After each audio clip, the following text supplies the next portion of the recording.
a process. It's like walking.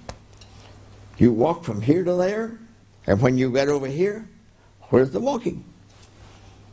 The walk is gone. That's the way mind is. Mind is a process of producing thoughts. And thoughts are forms of energy that have power. They operate through your body, your nervous system, and they even project out to others if you are inclined to think of the possibility of thoughts being transmitted directly from mind to mind.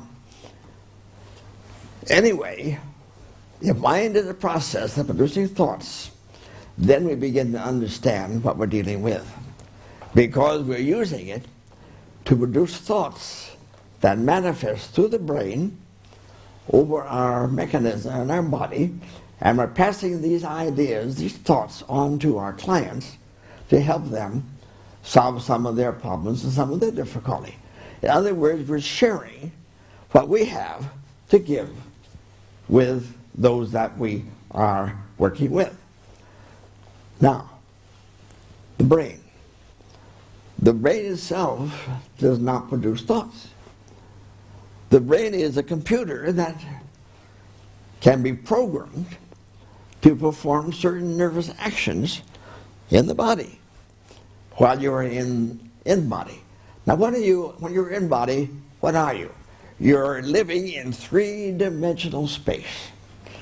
Length, width, height. 3 dimensions. Think how limited that is. When you go beyond the 3-dimensional space, you become multidimensional. You want to be on Saturn? You can be on Saturn like that. That's what you're going to find as we begin to experiment with the gamma radiations. We'll talk more about the brainwave frequencies after we come back after this session. But anyway, remember, mind is a way to produce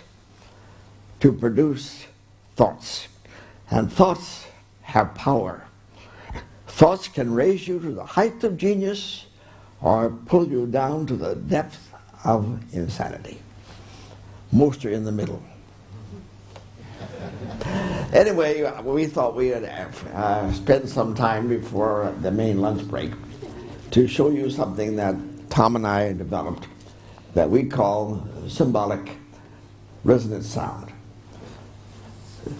This, to us, over in the States, had become a standard with every session we do. We use this sound recording as a background for all our hypnotic inductions. And it seems to make almost the process infallible, because the frequencies of the sound automatically produce the receptive state in the mind that responds to suggestions very well. I'll tell you about how this was developed. I come from Silicon Valley.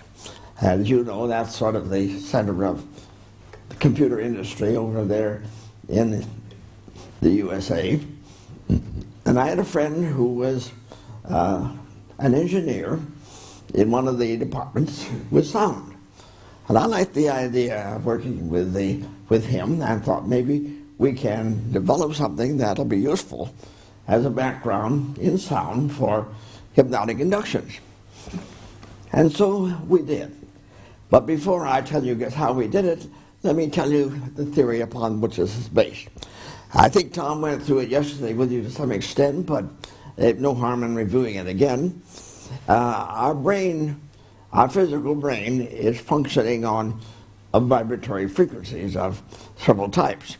The most one that when you are excited and let's say there's a fire, or you're yelling or you're screaming, you are in an upper level of what is called the gamma state of sound vibration, or frequency vibration, not necessarily sound, because sound is a way to produce the frequencies in an artificial way.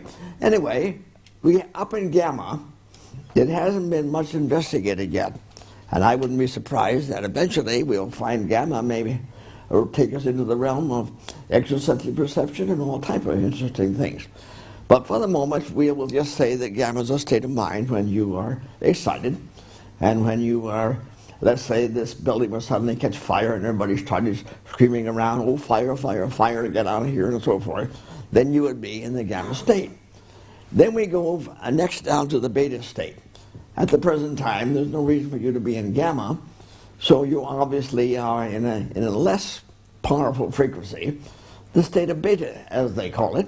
These are all Latin names, and all they're for is just simply to designate the different levels of brain frequencies. Of course, you must remember they keep changing from one to the other. They don't just stay consistently on one. But anyhow, by and large, at the present time, we are in what is called beta.